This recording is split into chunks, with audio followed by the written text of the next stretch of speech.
Konsep kependudukan.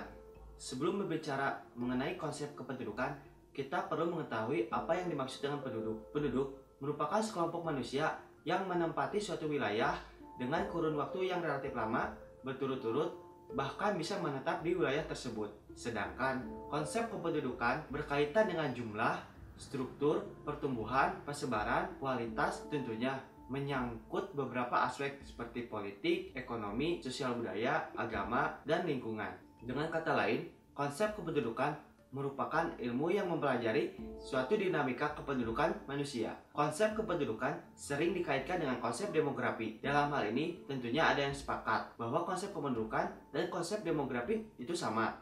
Hal ini juga ditandai dengan kedua konsep tersebut mempelajari tentang kependudukan, dan dalam hal ini juga mempelajari suatu penduduk sebagai suatu kumpulan atau kelompok, bukan mempelajari penduduk sebagai suatu individu. Selain ada yang sepakat bahwa konsep kependudukan dan konsep demografi itu sama, ada juga yang beranggapan bahwa konsep demografi dan kependudukan itu berbeda. Dalam hal ini, perbedaan keduanya terdapat pada penekanan objek kajian. Konsep demografi lebih menekankan pada proses dan struktur demografi, sedangkan konsep kependudukan menekankan pada penyebab dan akibat dari perubahan proses atau struktur demografi tersebut. Kependudukan merupakan studi yang mempelajari variabel-variabel demografi yang meliputi kelahiran, kematian, dan perpindahan penduduk. Dalam hal ini juga, studi kependudukan memperhatikan hubungan atau asosiasi antara perubahan penduduk dengan berbagai variabel lainnya seperti aspek ekonomi, sosial, politik, biologi, genetika, geografi, lingkungan,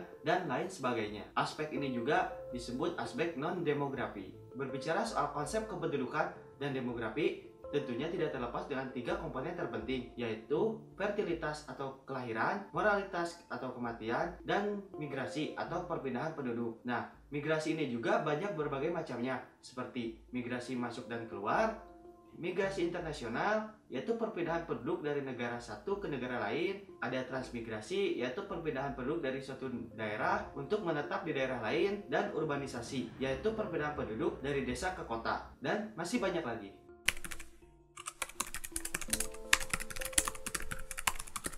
Konsep kependudukan dan demografi tidak lepas atau sangat berhubungan dengan disiplin ilmu lainnya, seperti ilmu kependudukan dan ekonomi. Berbicara soal penduduk tidak lepas dengan perekonomian, karena dalam aspek kependudukan tidak lepas dengan pertumbuhan ekonomi penduduk yang menjadi salah satu kunci terpenting dalam pertumbuhan ekonomi baik skala mikro maupun makro. Ilmu kependudukan dengan sosiologi. Kependudukan tidak lepas dengan masyarakat. Aspek sosiologi di sini tentunya untuk mempelajari masyarakat, hubungan-hubungannya antar manusia, dan juga mempelajari perubahan-perubahan sosial yang terjadi di masyarakat tersebut. Selanjutnya, ilmu kependudukan dan ilmu geografi. Dalam hal ini, sebagai penunjang untuk mengkaji suatu fenomena geografi atau gejala geosfer yang berkaitan dengan kependudukan, seperti dinamika penduduk, statistik penduduk, dan dapat dilihat dari aspek keuangan atau aspek kewilayahan. Ilmu kependudukan dan ilmu psikologi. Dalam hal ini, untuk mempelajari tingkah laku atau proses mental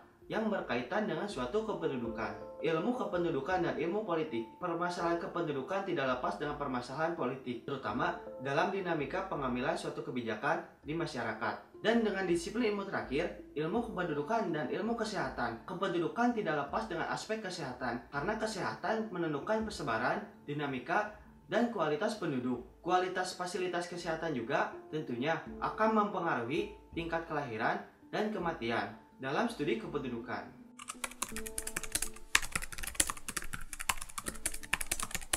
Selain hal itu, berbicara soal konsep kependudukan dan demografi tidak lepas dengan istilah konsep bonus demografi. Apa yang dimaksud dengan bonus demografi? Bonus demografi merupakan keadaan di mana penduduk di suatu wilayah atau negara yang masuk ke dalam usia produktif jumlahnya lebih banyak dibandingkan usia-usia tidak produktif. Usia produktif yang dimaksud yaitu usia berkisaran antara 15 sampai 64 tahun. Dengan jumlah usia produktif di suatu wilayah atau negara itu cukup atau banyak, maka produktivitas nasional akan meningkat, dan hal ini juga sangat mempengaruhi perekonomian di suatu negara. Karena banyaknya orang yang bekerja tentunya akan meningkatkan tingkat kesejahteraan hidupnya.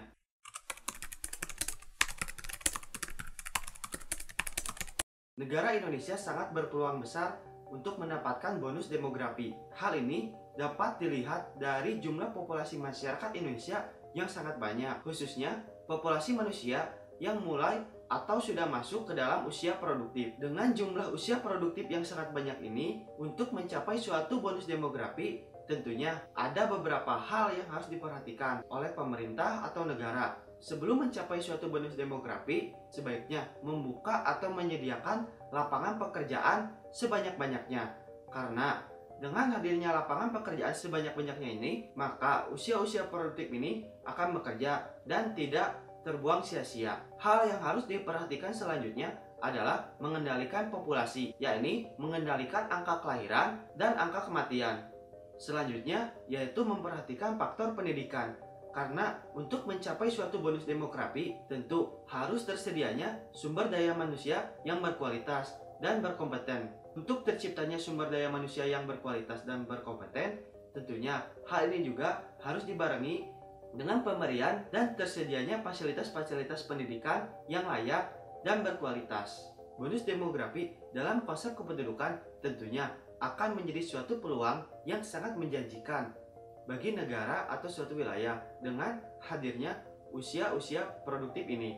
Akan tetapi, hal ini juga akan menjadi bumerang atau akan menimbulkan masalah baru di masyarakat apabila tidak disertai dengan tersedianya sumber daya sebagai penunjang, terutama dalam hal tersedianya sumber daya yang berkualitas. Oleh karena itu, untuk menghindari gagalnya tercapainya suatu bonus demografi, maka pemerintah harus sangat memperhatikan faktor-faktor penting, diantaranya faktor pendidikan, kesehatan, dan perekonomian. Jika semua faktor itu diperhatikan dan tercukupi, maka akan terciptanya sumber daya manusia yang berkualitas. Tentunya hal ini juga akan meningkatkan tingkat kesejahteraan hidup, dan suatu bonus demografi akan tercapai.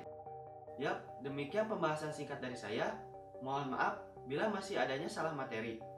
Saya Muhammad Ilyas Jamzani. Sekian dan terima kasih.